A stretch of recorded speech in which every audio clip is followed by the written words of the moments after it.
Hello, hello, everyone, and welcome to episode 22 of the Social Sales Engineering livestream, bringing you the best people, ideas, thought provoking, and hopefully a sprinkle of entertainment to your sales engineering careers every Wednesday. My name is Lydia, and as always, I am joined by my lovely co-host, Patrick. Hi, Patrick. Hi Lydia, how are you? I'm all good, and I do want to apologize for a couple of reasons. First, that last week I couldn't join because I underestimated how busy I would be during a all EMEA-wide event at work. So really sorry about that, Patrick.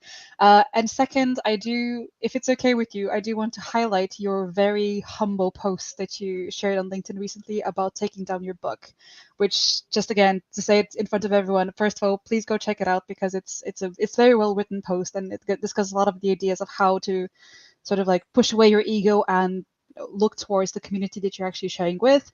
And second, I do want to apologize because I feel like a evil monster for actually giving you the negative feedback. Sorry. No worries at all. To give you the context for everybody who's interested, I ask you for feedback, right? So because I Yes. got this review and I thought there is something I couldn't really figure it out. So I said, Lydia, please, I know you know how to read books, right, and give feedback. So and you gave it, and then I understood that maybe the quality is not what it should be. So. Yeah. But no, highly recommend everyone to check Patrick's profile and look through that post. But that was all from me. Just apologies. No worries. And All without good. further ado, Ramzi, hello and welcome to the live stream. Hi, happy to be here. Thank you for having me. No, and thank you for being here. If it's okay, just to introduce you a little bit. So today we have Ramzi Marjaba, a senior solution specialist at Keysight Technologies, and also the founder, podcast host, blogger, and trainer at the We the Sales Engineers website. It can be found at the wethesalesengineers.com. Where they help SEs at all levels become better than before. And just a fun fact that I found out while snooping on the website, Ramsey, you as well as me have a networking background. So I think we'll definitely have to use that as an opportunity to nerd out sometimes about that. Sure, yeah, why not? Anything else you would like to add as part of that introduction? Anything I missed that's really important and key for yourself? I can't think of anything. I mean, you did a great job. You did a better job than I would have done. Ramzi SE, that's it. But yeah, no, I'm happy with the introduction. So thank you for that. Brilliant. Yeah, and I want to welcome everybody in the stream and the comments. You have great fans. Great to see you guys together. Don't know who this is from LinkedIn user. Maybe you should check LinkedIn later. Your name is I see it now. It's Diego Urbina. Welcome. Diego, Trevor, Ramzi. I will do it for you, Ramzi. Okay. What's up, SE Nation? There you go. And there's Thank you, Trevor. Michelle. Hello. Hi, Michelle. Great to see you all on the stream. Welcome, everybody. If you have any questions or use cases or what we talk about, of course, is the failures, right? So what happens if the customer yells at you or your demo fails, if the CIO falls asleep while your demo or some things like that happened to me. If your salesperson falls asleep, that's no. That's happened. Oh yeah. like you found a way, like being a sleeping pill. Oh. Yeah. What happened? I've seen a salesperson fall asleep. I wasn't doing the talking. There was a product manager. Okay. Very monotone product manager. And the salesperson used to stay up to like 2 o'clock, 3 o'clock sending emails. It was a 9 o'clock meeting. He fell asleep in the chair. And then he wouldn't admit it afterwards. So it was funny for me. But yeah, I've seen that happen. Yeah. Oh dear. That sounds scary, to be honest. We also have hello from Irina. Good evening to everyone. Happy to see you. Happy to see you too as well. Hi, Irina. Good to see you. Yeah, cool. No, and exactly. Everybody who has an idea, who wants to talk about this, if you had something happen and you want an advice or you want to give advice, feel free in the comments. That's why we're here. So we expect a lot of communication. That would be great. Yep. Should we start with your worst stories? Because you already sort of indicated a couple of them. So Ramzi, should we start with you? What was your biggest train wreck of a story? Let's put you on the spot. I imagine you're very good at your job, but everyone, as you said, like everyone has their moments of. Well, I recently shared a post. So I've had my share of mistakes throughout my 8-year career as a sales engineer, and even as a consultant before that. But the most recent story that I shared was, so I'm a solution specialist, which means I'm a hybrid between sales and sales engineering. So I do both jobs in some cases. And an inside salesperson set up a call for me with a previous customer. So we're trying to win them back. They haven't bought in a while. I've worked with that inside salesperson, and usually he sets up kind of a discovery call. We'll jump in, we'll have a discussion. So I didn't sync up with them beforehand. I didn't sync up with anybody. I just showed up to the call. I was like, all right, Mr. Customer, what are you hoping to achieve out of this call? Like, I want to be there for you. So what are you hoping to achieve? And his response was, well, I wanted a roadmap review. My expectation was there's a roadmap review today. And in my head's like, about what? I mean, we have a million products. So it wasn't a disaster by any means, but it wasn't a good start to a meeting when I had to tell the customer, well, I don't have a roadmap call prepared for you. Not because I don't want to do it. It's just because we have way too many products. And if I give you a roadmap review on every product, we might be here for 365 days. So, again, it wasn't a disaster. And once you explain yourself, like, hey, I want to give you a roadmap review. It's not like I don't want to do that, but I would like some more information about what it is that you need, so I'm able to do that for you. And I had to think on my feet. I didn't have a presentation open, but I have easy access to a lot of data sheets. And so when he was talking about a specific product, I'm like, yeah, we can have that solution. And I brought up the data sheet and was able to mitigate the situation. At the end of the call, it was fine. It wasn't a discovery call per se. It was more of a qualification call. So the timeline is not currently available. Budget is not currently available, but at least there's interest for the future. So it wasn't a disaster. It wasn't. I would give it like a C+. Did you stay calm? So was one of the things, because you've seen it before, like staying calm and like. Yeah. Would there have been times when you thought, oh my gosh? Well, maybe in the past I would have said, well, I don't have a roadmap review ready for you. And that would have been the end of the conversation. But putting the customer first, I mean, they did invest an hour of their time set aside for us. And I want to do what's best for them. And when you talk to them like that, when you show them that you're not just a salesperson trying to sell them something, you actually want to help. And we could still use this 45 minutes that's left to have a discussion about what you need. It can still be a productive call, right? Versus just sitting there. And I could have come up with slides. I mean, I do have corporate decks that would have been completely useless to them. And I actually say that to them. Like, I could show you everything. I don't think it'll be the best use of your time or my time right now. By the end of it, we still don't know anything about what you need. So let's have a discussion, even though it was set up as a roadmap. Let's switch it up and have a discussion about that. And we did talk about it. That's how I ended up kind of fixing the situation. Okay. So what you're saying is thanks to experience, you were able to mitigate a potential train wreck. Yeah. I mean, so I think early on in my career, I was always worried about blowing the deal. Yeah. And now I'm more worried about helping the customer. And so the mentality shift helps. Yeah. If you're worried about what the salesperson is going to tell your manager after the call, yeah, it's very different than you're worried about helping the customer. So the mentality shift is there. And yeah, through experience, as you gain experience, you get more tools in your tool belt to actually use. If all you have is a hammer, everything's a nail. Right? So you want more tools in your tool belt to mitigate these situations. And yeah, experience helps a lot. But you can get experience in a very short period of time. Yeah. I remember the exact same thinking. And now that you say that, I'm aware of that. Yeah, like the AE comes with a deal, you are unexperienced, new region, like no real leadership, right? Nobody to go to, and then it's only like, yes, I have this deal, we need to go there, right? And you're like, oh gosh, hopefully we make it somehow, and I don't mess it up, right? Because the other person worked so hard to get it in. It's amazing, but you're right. Yeah, and Cool. there's always this disconnect that we serve the salesperson, we serve the sales process.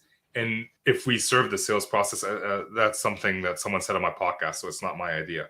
But we do serve the sales process, and if we do serve it properly, we always end up serving the salesperson and the customer at the same time. Because if the salesperson is asking us to forget about the discovery and just jump to the demo, well, what are we going to demo? I mean, literally, you're at VMware, you have a million products. Which solution are they looking at? Right?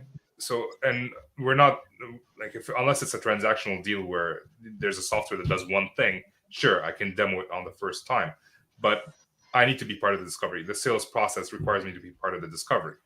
And if I'm part of the discovery, I can do a better demo for you, Mr. and Mrs. Salesperson.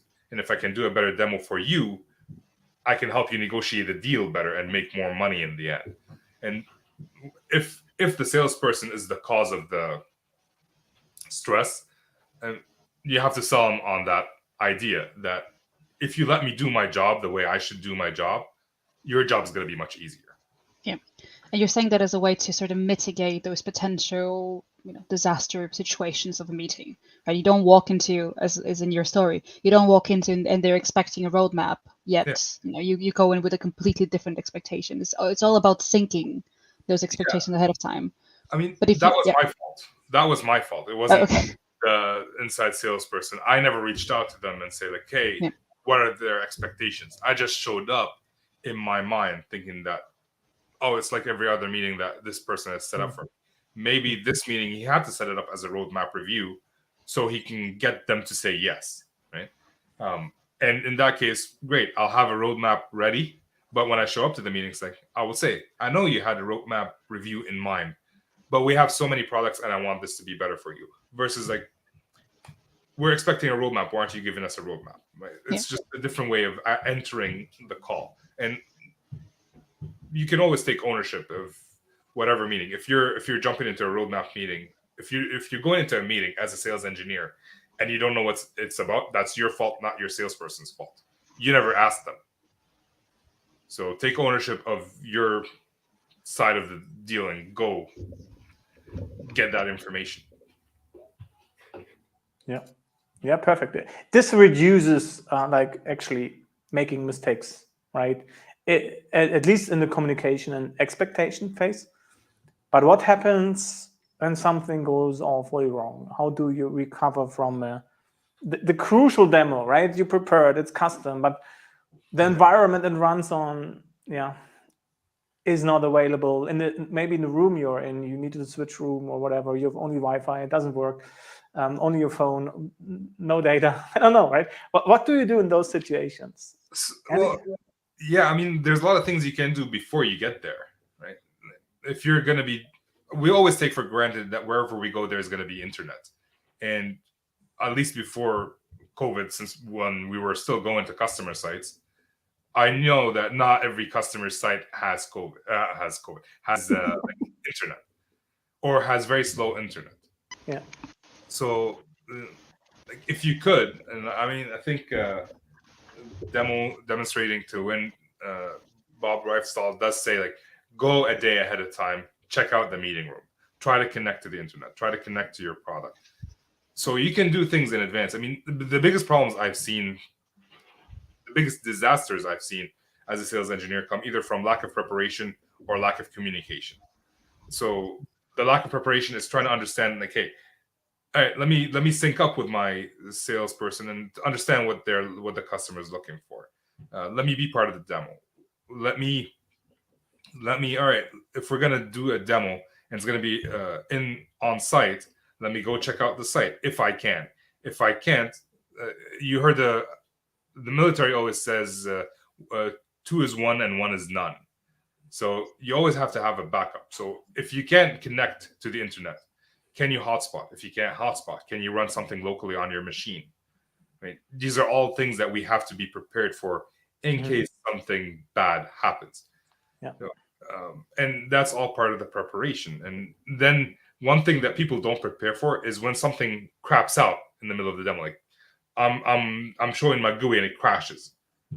We never practice what we're gonna do when that happens. Mm-hmm. We just start sweating, and it's like, give me a second, and like this never happened before, or oh my god, again. That's the worst thing. I swear, On it that- never happened. On that point, within the first of all, hi Anthony.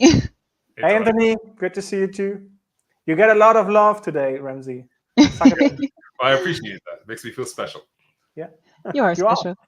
I was going to say on the topic about what do you do when things do go. We have a very good saying in the UK about it.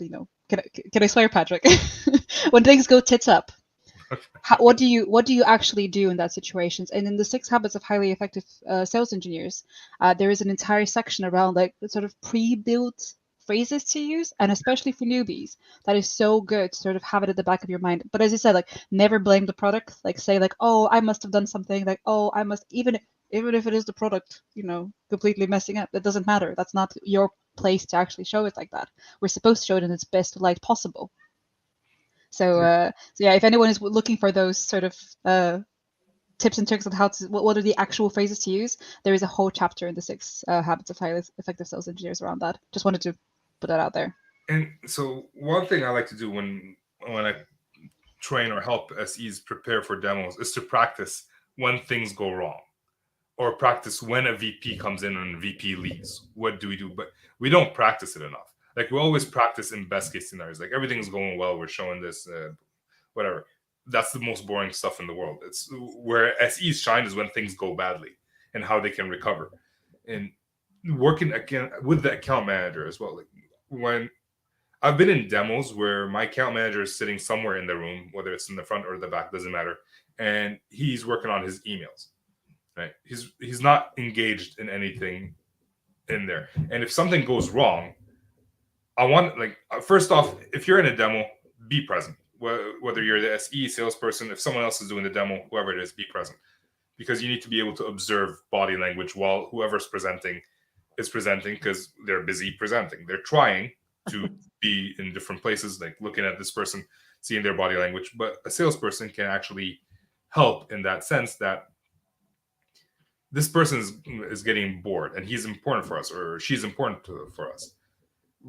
Then I need to get Ramzi's attention so that they can talk to them or something, or ask a question, be there. But also if something bad happens, if something crashes and the SE is busy, the SE unplugged their laptop from the presentation and trying to fix the problem. The salesperson's job at this point is to entertain. I mean, we're not tricking anybody. Everybody saw the crash. We're not trying to, it's not sleight of hand. No, it's the salesperson taking some pressure off the SE, giving them 5 minutes to look into whatever happened so that they can bring it back up. And that's not, some people do it naturally, but we don't practice that. And that's something I think we should practice. So preparation is a big part of what to do when bad things happen. I mean, let's say it's you guys watch football, soccer? No? All right, never mind. Sorry. Disasters. All right. If anyone does sports, they do practice worst case scenario. If we're down by 1 goal or 1 shot or whatever it is, and we have 3 seconds to go, what are we going to do? Everybody practices that. SEs practice best case scenario. Like, I'm in my house, I'm recording this over and over. If something goes bad, I don't practice what I'm going to do if it goes bad. I just restart, which is not a luxury that you have in front of customers sometimes. So I think I've been talking for quite a bit of time. So I'll shut up now. I'll have a drink. Apologies, by the way, if anyone hears any background noise, there is some construction happening right outside of my window. Speaking of disasters, by the way, that's actually a good point that I wanted to make. In my very limited experience, and me and Ramzi were just talking about right before the stream, like I've been an SC, coming up into 2 years. The best way I have seen, for people to deal with these sort of disaster situations, like a loud construction work happening right outside of your window during the session, is to be honest as well. like, put yourself out there, be vulnerable in that sort of sense of like, we're all human after all. And especially with the, with the working from home, you're not perfect and pristine and at the office at 7 a.m., right? So, there's a kid crying somewhere in the background, some people may see that as a disaster, but from where I stand, it's not that big of a deal. Have you guys had any experience with that? Has anyone really reacted poorly to that? Patrick, I'll let you take a lead on that one.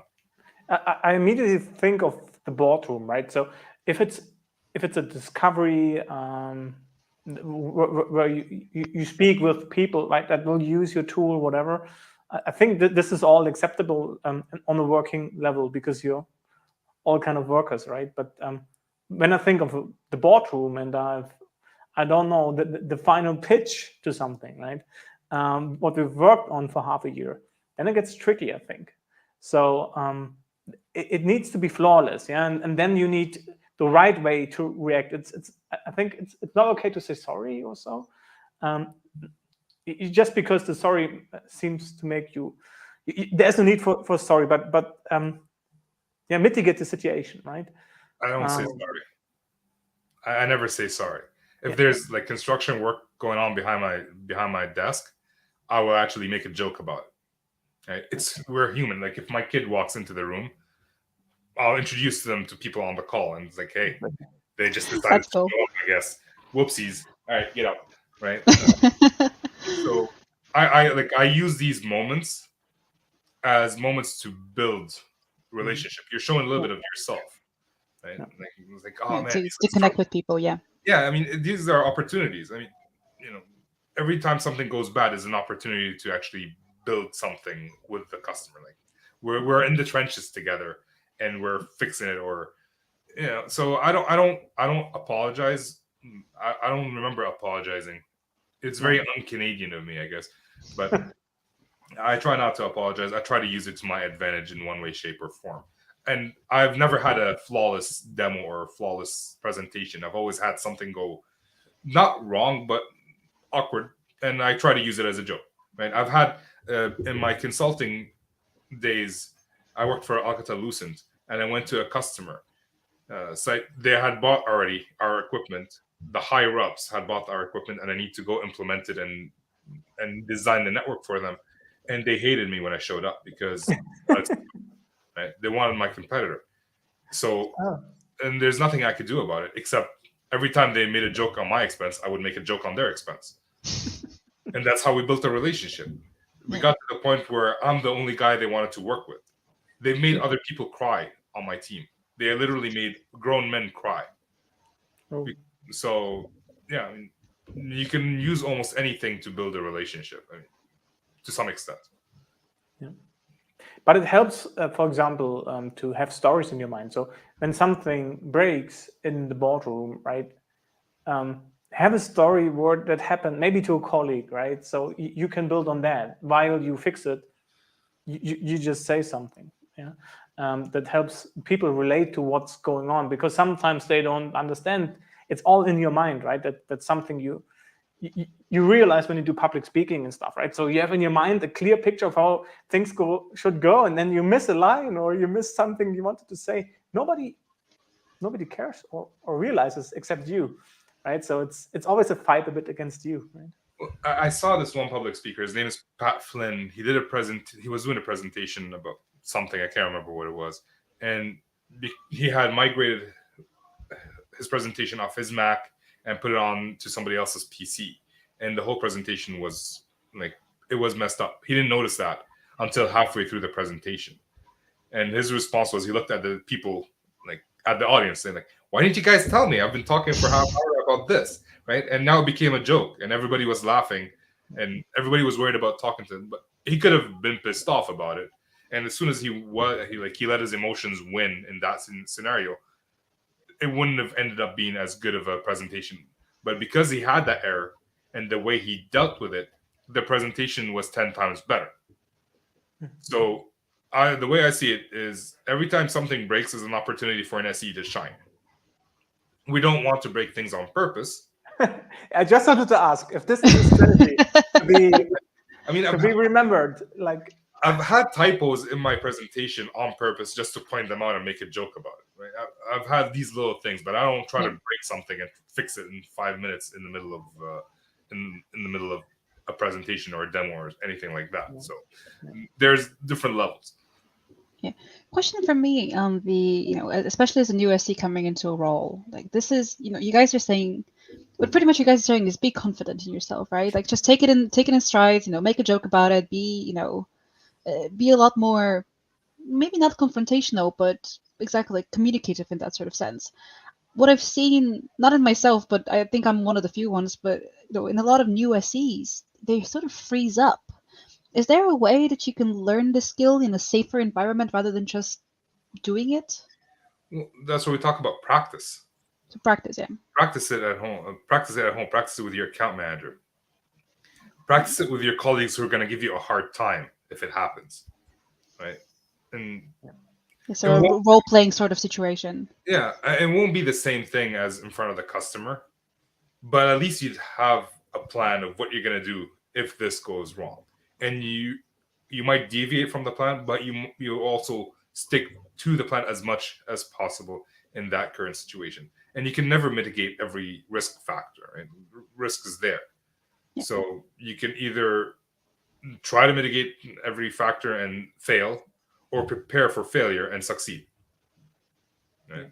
So although role play can go pretty close to real situations, that I hear this often when I talk to students after they had a customer call and said, hey, that was pretty close to the role play we did. So I can only advise do it. Like get some real situations in there that or maybe exaggerate the situation, so you feel like you're at the edge of your capabilities. This really helps, and you will build up like sentences in your mind how to mitigate the situation, right? So you don't need to think anymore when it happens because you had it one time before, right? We had one role play like early on in my career, a bunch of SEs, all guys, like all rowdy, all like no political correctness. It was one of those meetings where the goal was to trip somebody up, and we tripped somebody up by making them interrupt us.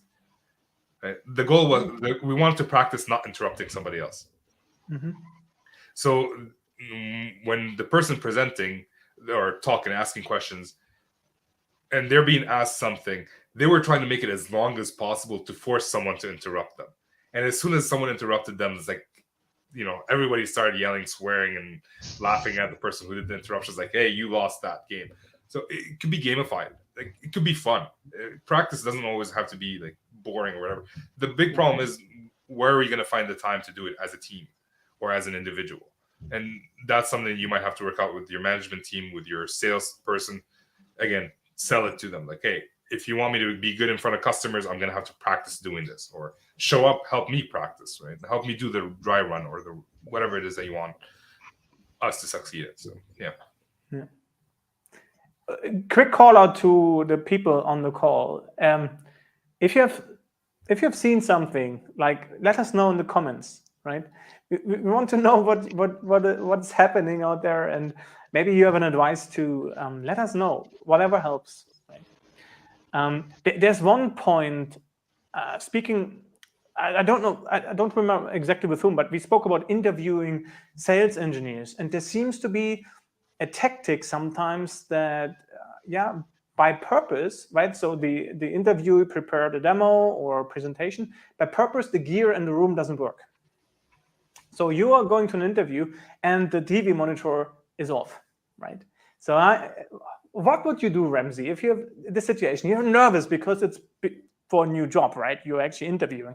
You prepared this presentation. You rerun this 10,000 times in your mind, and now you should present and screen doesn't work. So I'll come back to the screen, but I've been through a interview presentation in the past where the fire alarm started blaring in the middle of my presentation for 15 minutes. You just smile and laugh, pretty much. And it's like, you can't hear anybody. It's like, hey, anybody wants a coffee break? Go get your coffee break. But if it's a screen that's turned off, I could ask for. There are many things you can do. I will look at it, try to fix it. If I feel like it's going to take longer than a couple of minutes, like, all right, we are having some technical difficulties. I'm sure you'd want to watch me play around with this TV and fix it in front of you. But if you feel the need to go grab a coffee or have some water, I mean, feel free to do that. I will not hold it against you. So, or if someone wants to volunteer and help me because this is your TV and you can help me fix it, I will take that help gladly, right? And it's the way it has to have brevity. As long as you're not desperate for a job, you should be fine, right? Like, it's not, if you already have a job, you're okay. Worst things that could happen is that you stay where you are. If you're desperate for a job, then just be positive about it. Like, hey, it's another part of the experiment, right? And that's pretty much it. I admire that level of confidence, Ramzi. I'm not gonna lie. I'm still trying to. I think it is. I mean, it's not confidence, and it's the sense that what else am I gonna do? What are my options? I either start sweating and not fix the situation, or I do something about it. It's not about confidence, more about ownership. I'm owning this problem, and I need to fix it. And I mean, would you want to watch me fix a TV for 10 minutes? Probably depends on how you're fixing it. Is it entertaining? Probably not. Shaking, maybe some hammers involved. But yeah.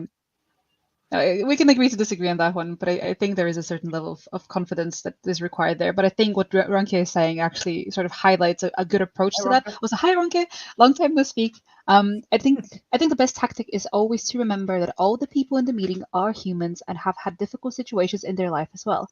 Connect with them on that level when things go wrong, and they will be okay.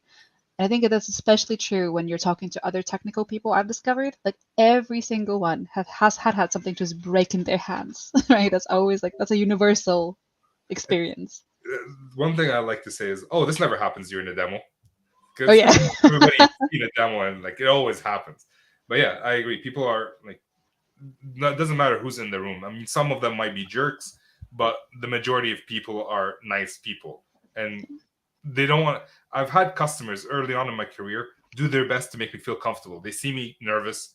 They see me coming to do this demo and I'm shaking and I don't know what I'm doing. And they will go out of their way to make me feel comfortable about how I'm doing it. They would give me feedback, right, after that and how I could have done better. So most customers, and that's, Rock is right. Most customers, they may not want to buy your product, but they don't want to see anybody humiliated. There are a couple people, maybe Patrick would want to, but most people don't want to see people humiliated. I had a humiliating story that I had actually 2 or 3, but this one changed my way I looked at presets.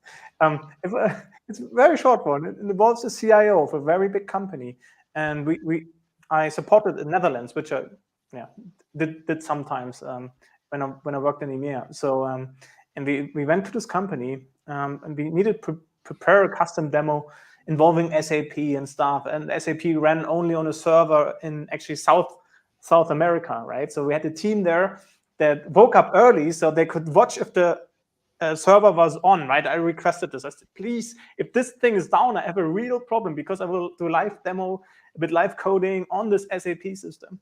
We need this. The CIO wants to see this. And then just before we entered the building, my AE said, and we had the regional VP also with that, and they told me about the CIO the first time. I hope you know this guy only sleeps for 2 hours a night, wakes up at 4, runs a half marathon, works on emails, and sometimes he falls asleep during presentations. And we had 15 minutes. And guess what happens after 5? First, the SAP system was not accessible. I had a whole team sitting there in South America. Didn't work. I couldn't connect to this SAP system. I was like, oh gosh. So we talked around, we entertained him a bit. And when it worked, after 5 minutes, he fell asleep. So, and he was really smart. And it was cruel. I will never forget this. But yeah. So let me ask you this. All right, go ahead, Lydia. No, I was gonna say. So, what did that exactly change in your perception of pre-sales? I don't know. Things fail. I mean, there's nothing I can do in this situation. Your option is crying or accepting, and and just going forward, right? So it's not in my control. I did everything I could do. I prepared. I had a team there. I tested connections, everything. Yeah, but still, it was a high stakes situation, and yeah, we didn't get it. The deal cycle went longer, but yeah, there's nothing you can do.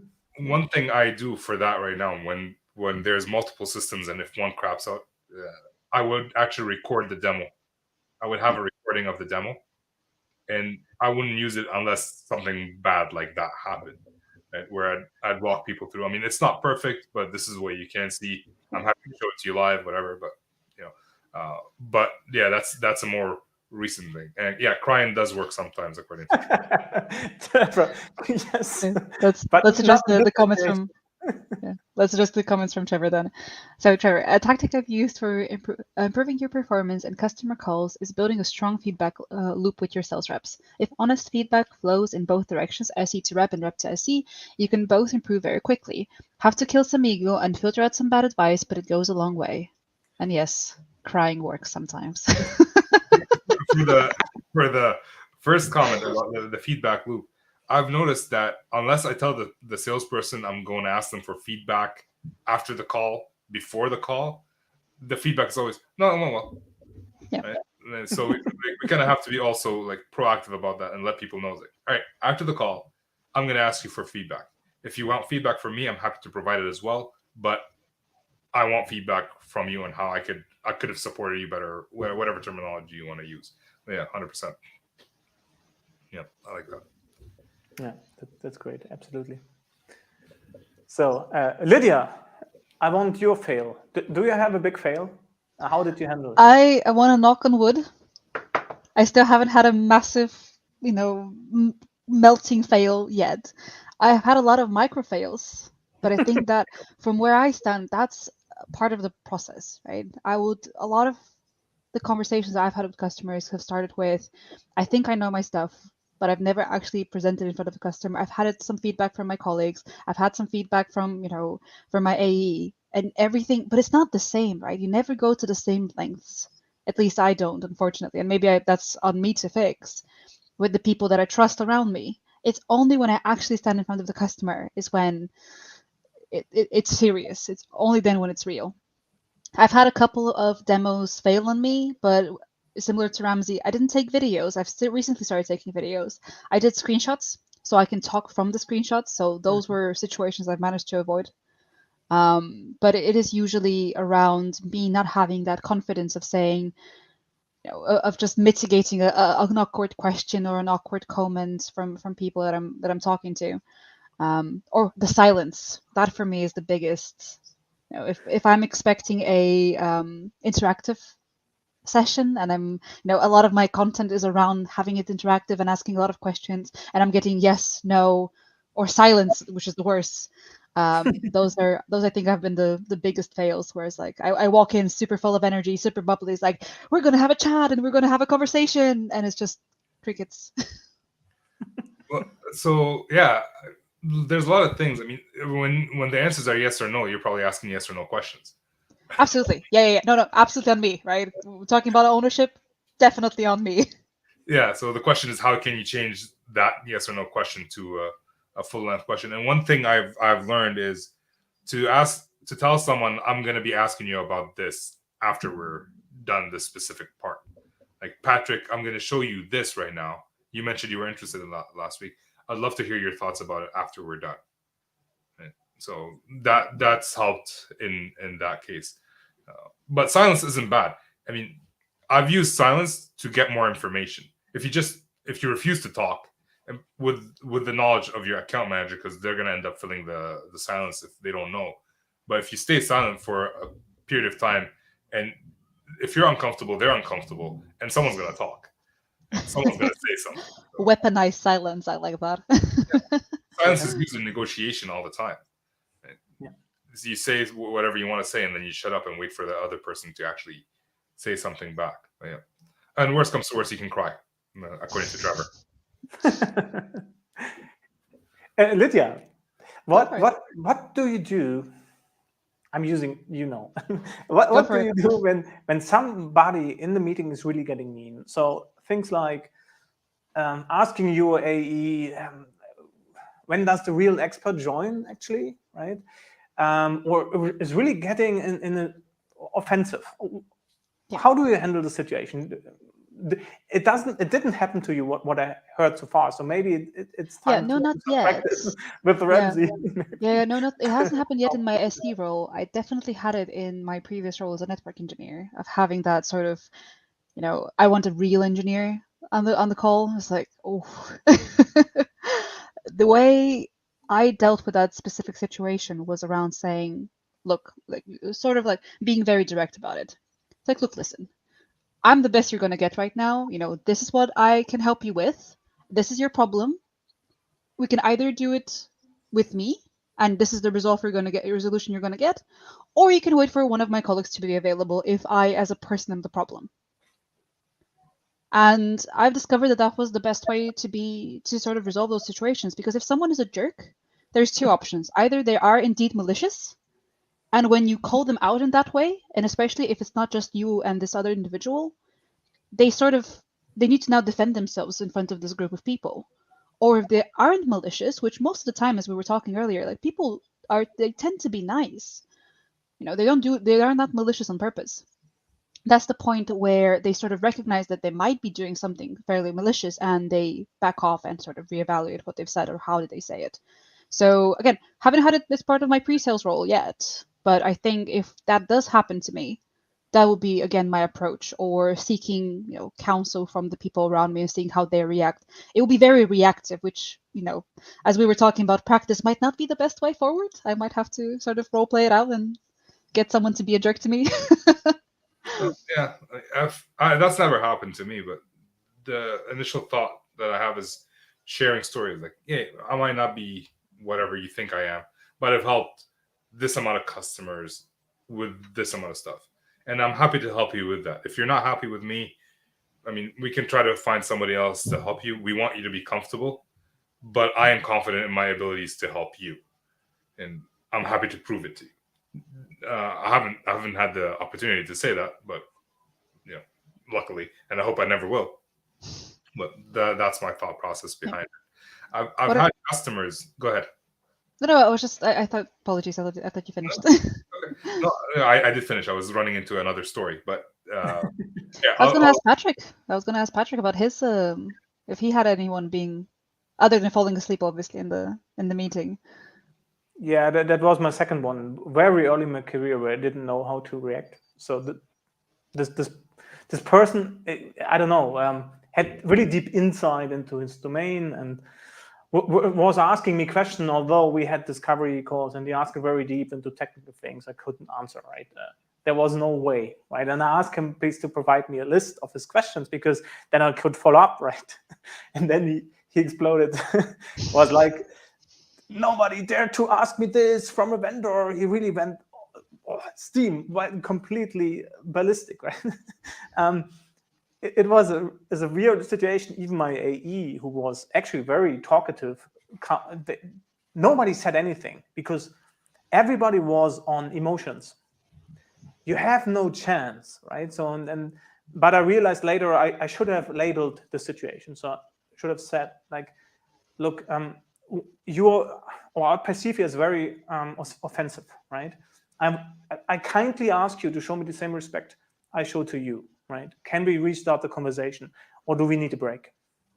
So this is what I know what I would say now without thinking.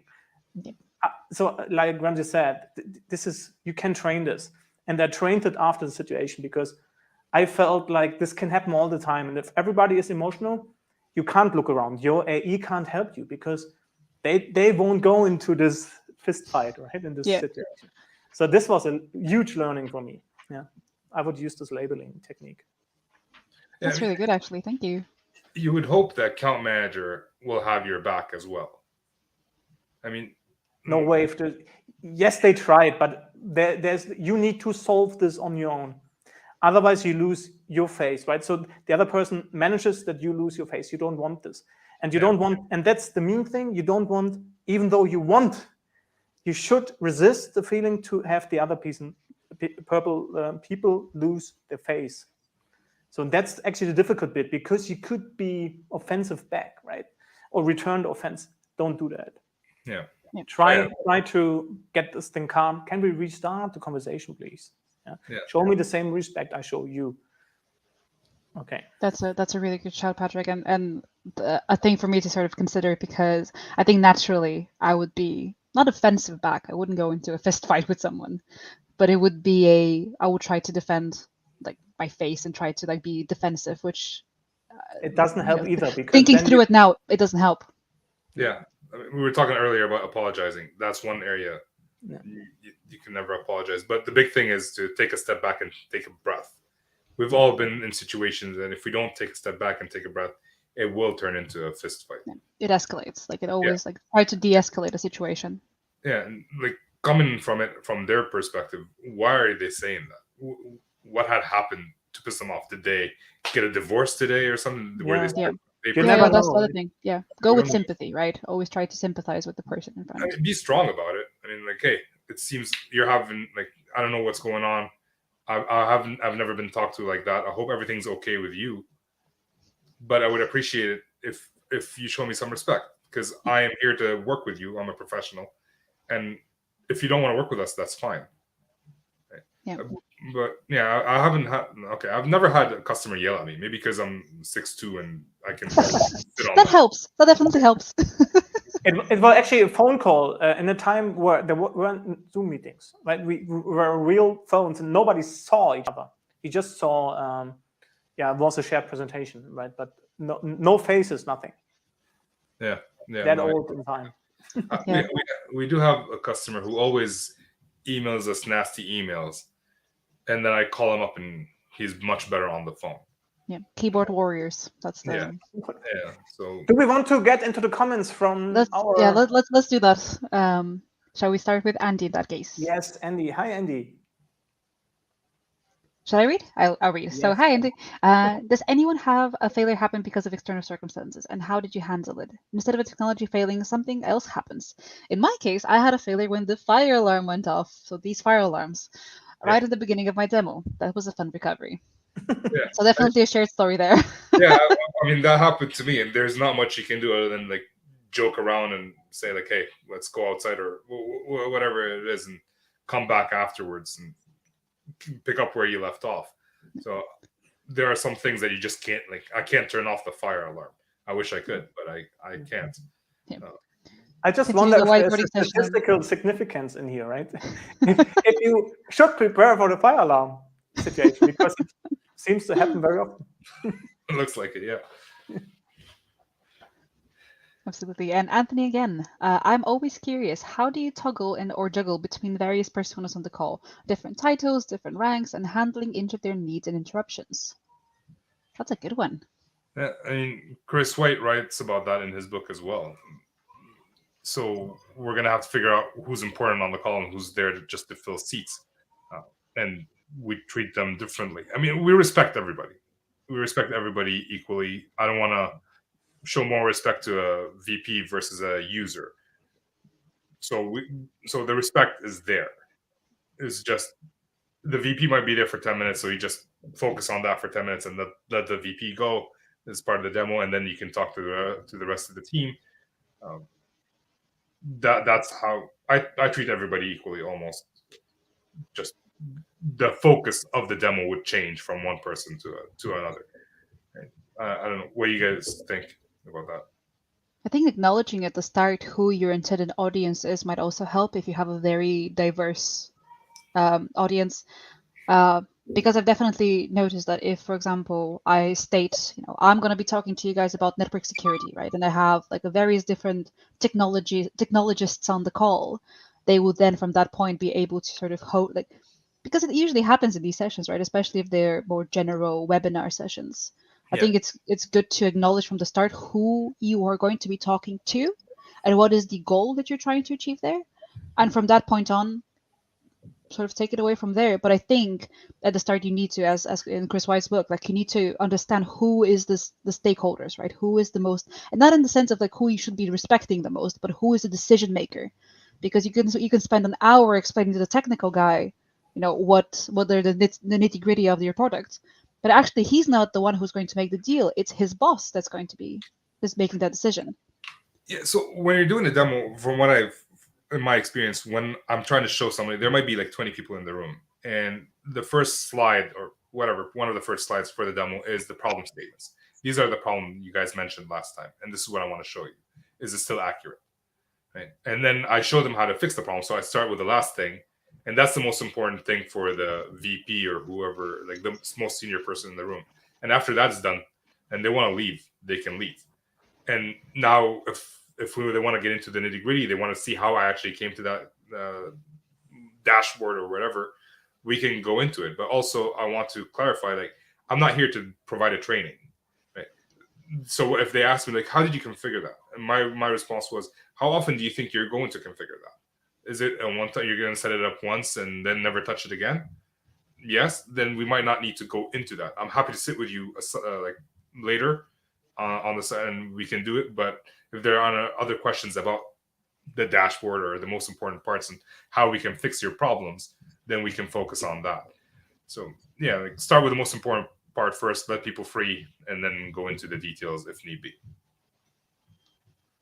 I think the challenging bit is when you aren't prepared for the VP or whoever comes, right? If you think this will be an architects group or developers group or network architects group, I don't know, but then maybe the decision maker comes in, the economic buyer. I'm here for 10 minutes to watch in, right? Well, you can always assume that someone, like, if I'm doing a demo for a bunch of architects and that are not going to make the decision, then it might be kind of a nice to have demo, but not necessarily a good, like, they're not going to make a decision in the end. So I would always ask, like, who would be in the room? And that hopefully with the account manager, they will help me. Like, are you going to be able, like, if we do this demo, are you going to say yes or no at the end, or is it somebody else? Right? Is it by committee? Because it's not one person anymore doing the decision to buy. It's more like 7 people from user all the way to VP or whatever it is. Do you think they're going to be able to join the call? And even if they say no, I might prepare. And Brian Geary talks about demos as like an accordion, like where if you're running tight on time, you can squeeze it in. And if you have a little bit more time, you can take it out. So if the VP walks into the room and I understand, like, oh, this is the VP, he's going to make the decision for that. It's like, all right, well, we're talking about this right now. I had prepared this part that I wanted to show you, VP. Do you have time for me to finish this, or would you want me to jump into it right now? So even though we have a flow, we have to adapt and modify, change the way we talk about it. So like, have something prepared. And you might never use it. Just because you prepared it doesn't mean you have to use it either. But it's a good shot. I did the same. I had the same demo, but for execs, like in 5 to 10 minutes, and then the whole one in about 50 minutes with a lot of details and coding and stuff. That works. Train this, and you have to literally again train this. Yeah. Everything, you have to practice almost everything. Like a discovery call, you're going to have to practice asking the questions. And one of the things that we practice also is asking open-ended questions. If we ask closed-ended questions, we got laughed at by a bunch of dudes. Right? So everything. If you want, sometimes some customers don't want to have a proof of concept plan. Oh, just send me the licenses or I'm not going to buy. Like, how do you deal with that? These are, and we role play it and we try different ways. And if they say this, I'm going to say that. Everything needs to be pretty much practiced, or you're going to practice live, and that means you're going to lose some deals. I love what Anthony asks. Poker face prospects. In this new normal age of virtual meeting, where most prospects' cameras are off, how can you read a room? How do you know who are the movers and shakers, the key people who are in charge? Yeah, that's a good question. I like to know the answer to that question too. So the biggest challenge in these calls today is to build rapport early on, to get them talking early on. It's very hard for a customer to sit there and listen to us talk for 10, 15 minutes and then respond to a question that we have because they're not engaged. If we've talked for 10, 15 minutes, we've already lost the room. So if we can have discussions from the start, as soon as they walk in, tell us about yourself. What do you guys need? They're doing most of the talking, especially in the discovery calls. Then you're starting to build that relationship, and it's no longer just you dumping information. It's more of a conversation, and from conversations, you can tell who defers to who. Right? If like I've had this like a recent call where I asked a technical question, and I named someone like, "Hey, Jerry, how do you do this today?" And it's like, "Oh, well, Larry takes care of that." All right, Larry, can you share with that how you do this? And all right, then he explains. All right, Larry, what do you think about like the timeline? Oh, well, Jerry takes care of that. Right. So now we know who's the technical and who's the decision maker. So you have conversations. You see who defers to who, and you can also have to make assumptions and then verify them. I know Andy doesn't. We talked about assumptions with Andy. But you have to make assumptions and verify them at some point. You might be wrong, and what are you going to do if you are wrong? That's all part of the planning that you're going to have to do. But that's how I hear to do it. Even in demos, remote demos are like them talking. If I'm talking more than they are in a demo, and some might disagree, I also find that weird. Like I just showed you something. Talk to me about what I just showed you. I just showed you something in 2 minutes. I need you to talk about it for at least 2 minutes. I mean, it could show missing responsibility, right? People just join to look, but there is no real need or urgency. But there's something, Anthony, that recently I see and hear more often, and this is video outreach. So you reach out before the call, present yourself, right, to the people or maybe the key prospect you want to talk to and say, hey, we will meet in 2 days, discovery, I'm preparing this and that, tell me if you need something else. Looking forward to meet you. And hey, by the way, I would love to see your face, so camera on. I don't know, right? Something, if you experience this more often, or even after discovery call, before the next call, whatever, this is really something you should leverage. Like, because if you can't meet any more in person, those connections and video messages will help. And maybe just my customers, but as soon as I turn the camera on and I keep it on, some of them turn theirs on as well, especially the decision makers. Yeah, the users who don't want to participate tend to keep their cameras off. So that's especially these days. Before COVID, where like most of our meetings were on site. Whenever we had a virtual call, no one would turn on their cameras. But now, a lot of people are okay with it. They fix their backgrounds. Some of them want to share all the stuff that they have in the background as well. So. Yeah. And remember, there were times we just had a phone and it worked, right? So there were no faces. It was the exact same situation. Sometimes you didn't even know who was on the call, right? Yeah. So it's how you ask, how you present your conversation, how you tease people to find out who's, like your example before, who's responsible and lead with them, right? And one thing that's worked for me is I'm happy to be on the call. Like I am joking with them, whether I know them or not. And for me, joking works a lot because it relaxes them a little bit. I mean, one guy, I've told this a few weeks ago when I reached out to them, and I'm the salesperson in that scenario, and his response was, well, you're the guy who figures out how desperate we are and try to gouge us on price. Like, hey, I try not to do that, but for you, I might. Special offer just for you. He laughed. I laughed. It was a little bit awkward, but we moved on, and we were able to actually get better as the call went along because we were joking with each other. Yeah. So. Yeah. We're coming up to the hour, Ramzi. Is there anything that you would like as a last? Yeah, I know. It's so much fun to talk to Ramzi, isn't it? Is there anything as a last statement? Any last words? That sounds very ominous. I didn't mean it that way. No, it's. I understand what you mean. My final words for this call only would be practice bad situations. I mean, we're not going to practice them all, but if you practice some might carry over to other bad situations. And when you run into them, now you can practice those new bad situations. So. Absolutely, and I'm taking that to heart, and I'm also taking Patrick's idea of sending videos to customers. It's going to be really weird to start with, but I have a call next week with a group of people that I've never met in person, and I'm going to try it out, and I'll let you know how awkward it is. Yeah, please let me know. I want to see. Can you share the video with us? Oh my goodness, that would be even worse. Yeah, I will do that. Let's do it. Yeah, but let us thank give you, you everyone. feedback. That's good. Yeah, but we'll do. So yeah, thank you everyone in the chat and in the comments for engaging with us. There was a lot of really awesome conversations happening, and people were talking to each other as well, which I think is the first time it has ever happened, which was really cool. Absolutely do it more. I will try to. Oh, that is a cool image.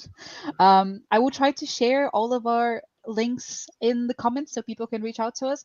But Ramzi, do let us know what is the best way for people to sort of connect with you, and if they have anything else that they want to talk to you about.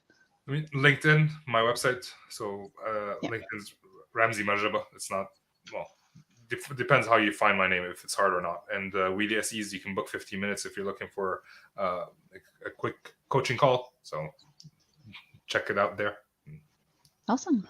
Well, thank you. Let me see if I can post this. There you go. All of our links in the chat.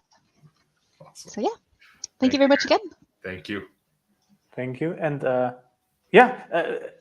before you go, right? Thanks for everybody who watched the recording. Subscribe to our channel and to Ramzi's channel. We do sales engineers, of course.